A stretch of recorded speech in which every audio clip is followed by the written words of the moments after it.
Buenos días y bienvenidos a Voluntad Infinita. En el anterior videoprograma veíamos miegos que todos nosotros experimentamos, unos con mayor intensidad y otros con menor intensidad. Aquellos que los viven con menor intensidad, que permite el control de los mismos y actuar de forma voluntaria con respecto a los preceptos, a los objetivos a cumplir. Veíamos que esos miegos derivaban de situaciones de la cotidianidad y que por lo tanto no quedaba más remedio que revivirlos, y aquellos que llevaban a no actuar de forma voluntaria y actuar en su contra con respecto a su capacidad de evolución, pues digamos se veían abocados a ser gobernados por sus instintos y por ende a, digamos, tratar de sobrevivir, pero no cumplir con esos preceptos necesarios para construir su propia vida y por lo tanto para tener esa libertad y esa capacidad de elección. Y dejamos bien claro que en el siguiente videoprograma íbamos a ver cuáles eran los posibles mecanismos del control de esos miedos, los posibles mecanismos que nos permiten no dejarnos aborgar por los mismos y el tener mayor capacidad de evolución y por lo tanto mayor capacidad de decisión que se materialicen nuestras, de tal manera que se materialicen nuestras actuaciones en base a lo que nosotros realmente deseamos. Bien, en la siguiente pizarra tenéis el siguiente esquema. Un esquema que es bastante sencillito y que esboza un poco la idea fundamental que nosotros venimos aquí a defender en este vídeo. Fijaos que ponemos un ejemplo práctico. Fijaos el típico miedo al rechazo. Fijaos que aquí estamos hablando de una persona que tiene miedo a ese rechazo y que ante una situación donde tiene que tratar con personas nuevas, desconocidas, digamos que esa nueva situación le suscita cambios en su estado físico, que son las emociones propias del miedo. Quizás empiece a aumentar su pulsación cardíaca, el flujo sanguíneo se empiece a aumentar en sus extremidades con la función de poder escapar o golpear, y además empieza a aumentar el número de inspiraciones y expiraciones, es decir, en definitiva la frecuencia de inhalación y de exhalación. En ese caso, lo que ocurre sencillamente con esa emoción es que, digamos, esos cambios en los estados físicos nos llevan a una serie de premoniciones, una intuición. La persona que ha sufrido por no se aceptada en su infancia y que ha llevado a una situación traumatizada, hace que nuestro cerebro intuya que se va a producir ese rechazo. Es decir, esa intuición que no es más que nosotros relacionamos un determinado hecho con un efecto o una causa con un posible hecho a surgir, y que en definitiva nuestro cerebro, para tratar de evitar esa situación de sufrimiento que nos deja fuera de juego, nos lleva o le lleva a utilizar una serie de herramientas que se alojan en nuestro instinto y que producen esa situación de huida o bien de rechazo hacia aquellos que consigamos que nosotros nos van a rechazar. Por lo tanto, lo que ocurre es que nuestro cerebro nos hace actuar para poder sobrevivir y que no suframos ese trauma que ha quedado enquistado desde años atrás. Por ende, a diferencia de los animales, nosotros contamos con el córtex cerebral. Y el córtex cerebral, digamos, aunque cumple funciones como donde se aloja la capacidad de visión, la audición, en ella también se cree que se aloja la capacidad de razonamiento, la planificación, el análisis. Y por lo tanto es donde se forman nuestras ideas y pensamientos. Fijaos que un animal, cuando experimenta miedo, en el momento que desaparece esa amenaza, ese miedo no se ve reforzado, desaparece por completo. Eso se debe a que no existe córtex cerebral y por lo tanto esas emociones no le producen ideas, no le producen pensamientos, no le producen escenarios donde, digamos, sean producto de ese miedo y que lleven a reforzar ese miedo. Esa emoción que nos produce donde nosotros visualizamos esa situación de posible rechazo, donde reforzamos con ideas y prejuicios, donde establecemos ideas preconcebidas sobre lo que nosotros somos y la capacidad que tenemos a enfrentarnos a esa situación, donde quizás nos vemos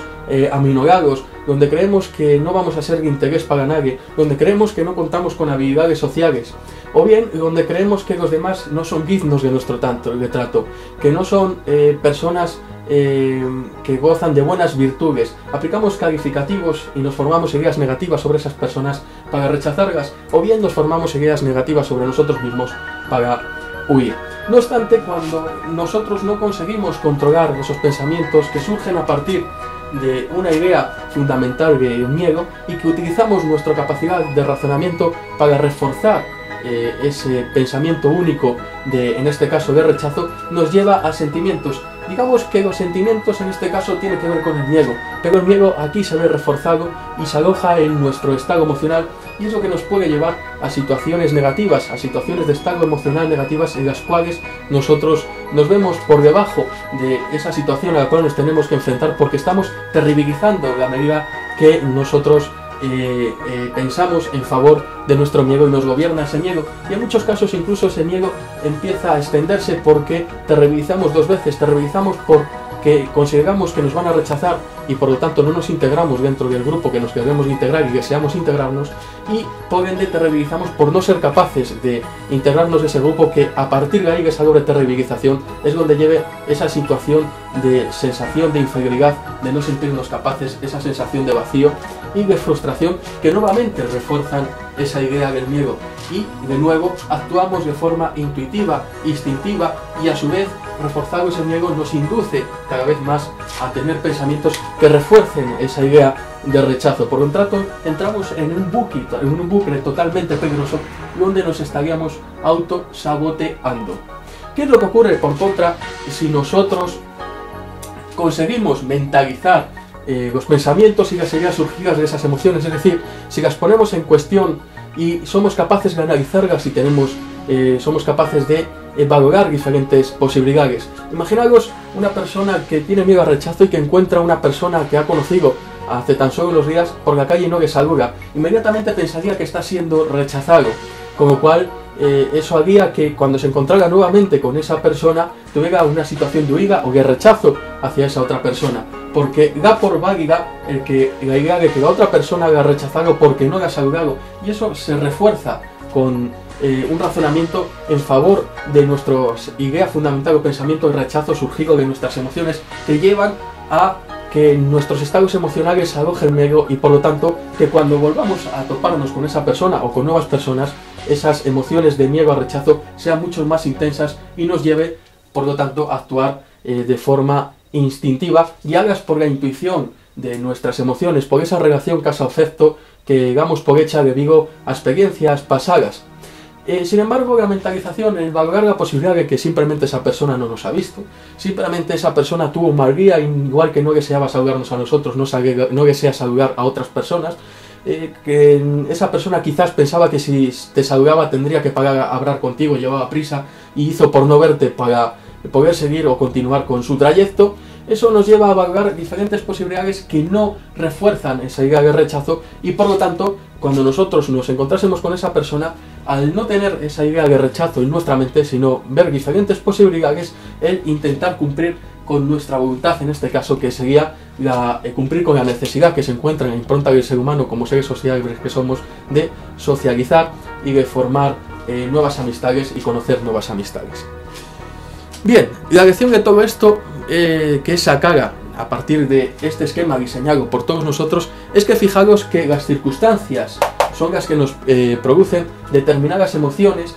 que se ven reforzadas por experiencias pasadas. Es decir, las circunstancias pueden hacer que todos tengamos en nuestra mente la posibilidad de rechazo, porque eso hace, en definitiva, que nos sintamos apartados de un grupo, y en el momento que nos vemos apartados de un grupo, nuestro cerebro nos produce dolor porque no estamos cumpliendo con la necesidad de socializar que nos garantiza la supervivencia, pero también depende de la personalidad que nosotros tengamos conformada, que viene a raíz de nuestras experiencias. Por lo tanto, en sí las circunstancias no son directamente lo que producen esas reacciones, no son lo que producen esos pensamientos, no son lo que produce esas conductas y en definitiva esa actitud ante la vida, sino es lo que nosotros nos decimos ante las circunstancias vividas. Decía Epicteto, o sea, por aquí el nombre, Epicteto, un filósofo que vivió en la época del Imperio Romano, que además fue esclavo y consiguió ganarse la condición de liberto,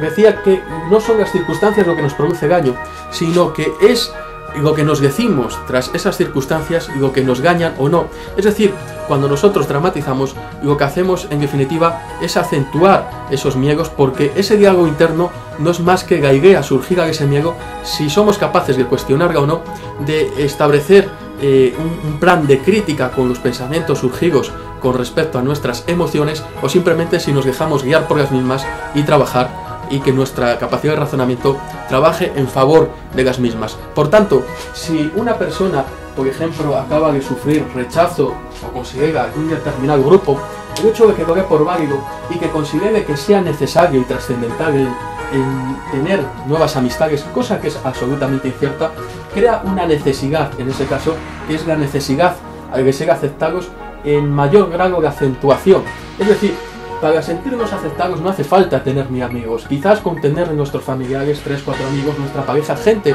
que nos valore en nuestro entorno, no necesitemos tener más amistades. Es decir, esa idea de rechazo que nos crea de no aceptación nos crea a su vez la necesidad de ser constantemente aceptados. Y el cumplimiento con esa necesidad no nos lleva a la felicidad, pero el incumplimiento de esa necesidad nos lleva a la acentuación de esos estados de inseguridad. Es lo que llamo yo como la doble terribilización. Es decir, terribilizo porque veo una posible situación de rechazo y eso aumenta mucho más mi miedo y hace que no me acerque a los demás, y posteriormente considero que el ser aceptado es importante porque me lo planteo como objetivo último, y el no cumplir con ese objetivo me lleva a terribilizar y a considerar que no estoy a la altura de las circunstancias y por ende a devaluar mi imagen y por lo tanto, como decíamos con anterioridad, a tener esas sensaciones de inferioridad que en definitiva las proyectamos en los demás y que consideramos que los demás tienen esa imagen en nosotros como la que nosotros tenemos de nosotros mismos, y hace que no nos sentamos queridos, valorados y por ende nos lleguemos a una situación de vacío y de frustración donde nos sentimos impotentes debido a que tenemos un bajo concepto de nosotros mismos. Así pues, si queréis empezar a superar no solo este miedo, cada uno de vuestros miedos, primero, no terribilicéis, es decir, esa situación no tiene por qué desencadenar lo que ya hagáis por hecho, que es producto de los pensamientos surgidos de vuestra emoción, en este caso que os suscita esas circunstancias, y vuestra personalidad que se ha conformado en base a experiencias pasadas y os lleva a considerar ese hecho válido que surge a través de esa emoción y no ponerlo en cuestión. Y segundo, en caso de que no hayáis sido capaces de tener la osadía o la valentía de acercaros a un grupo de nuevas personas que deseáis conocer, tranquilizaros, no pasa absolutamente nada. Es decir, eso no significa que vuestra vida sea un desastre. Todos tenemos miedo. Pensad que si no sois capaces de conocer gente nueva, pero tenéis ya gente conocida, realmente no necesitáis tanta gente para sentiros en compañía. Digamos que la soledad simplemente viene o obedece a esa sensación de vacía. La soledad no simplemente es algo físico, la soledad es una falta de encuentro con nosotros mismos. Por lo tanto, olvidaros de terribilizar, olvidaros de dramatizar, y en caso de que no hayáis podido socializar, tranquilos porque a lo mejor más tarde o temprano lo conseguiréis. Es cuestión de que os acomodéis a esas nuevas personas, y algunos necesitan más tiempo y otros menos tiempo. Por lo tanto, tampoco hace falta que, digamos, os consideréis como ineptos socialmente porque no sois capaces de conseguir nuevas amistades o que entrar o penetrar en nuevas esferas de relaciones interpersonales. Así pues, ya sabéis, cuidado con aquello que os decís, cuidado con lo que pensáis de las emociones suscitadas a través de vuestro entorno, y sobre todo no dramaticéis. Pensad una cosa: aunque no tengáis nuevas amistades, ya tenéis las existentes. Pensad que incluso aunque os rechace un determinado grupo, eso no supone que no podáis hacer aquello que os gusta hacer en vuestra vida, que no podáis hacer cosas que os hagan crecer, ilusionaros, que os apasionen, que no podáis hacer cosas por vuestra comunidad de grupo o por, en definitiva, incluso por la propia sociedad. Así pues, cuidado con aquello que os decís, no dramaticéis, tomaros las cosas simplemente como lo que son, hechos y en algunos casos situaciones a superar, pero no consideréis que eso es el fin del mundo y que si no sois unas personas totalmente extrovertidas, en este caso por ejemplo que estamos hablando del miedo al rechazo, no tenéis nada que hacer en vuestra parcela que es vuestra propia vida, como si no pudierais construir vuestra propia vida. Así, sin más diluciones y divagaciones y sin mayor análisis ni reflexiones, me despido desde Voluntad Infinita y como siempre os digo, un abrazo muy fuerte y sed felices.